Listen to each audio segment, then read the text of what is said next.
সন্তানের সাথে যে ছয় আচরণ করবেন না।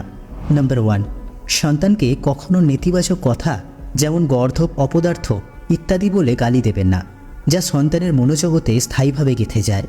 নাম্বার 2, দুর্বলতা বা অক্ষমতা নিয়ে কখনো উপহাস করবেন না, এর ফলে আপনার সন্তান হীনমন্যতায় ভুগতে পারে। নাম্বার 3, সন্তানকে আর এক সন্তানের সাথে কখনো তুলনা করবেন না, তাহলে সন্তানদের মধ্যে ভবিষ্যতে সুসম্পর্ক থাকবে না, এর জন্য আপনি দায়ী হবেন। নাম্বার 4, নিজের সন্তানদের মধ্যে কোনো বৈষম্য করবেন না। কোনো সন্তানের প্রতি আপনার মমতা একটু বেশি থাকতেই পারে, কিন্তু বস্তু দিয়ে তা দৃশ্যমান করতে যাবেন না।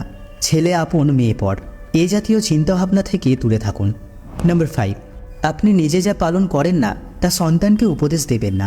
নাম্বার 6, সন্তানের কাছ থেকে প্রতিদান প্রত্যাশা করবেন না। মনে রাখবেন, সন্তান আপনার সম্পত্তি নয়, তাদেরকে মানুষ করা সৃষ্টিকর্তা প্রদত্ত এক মহান দায়িত্ব।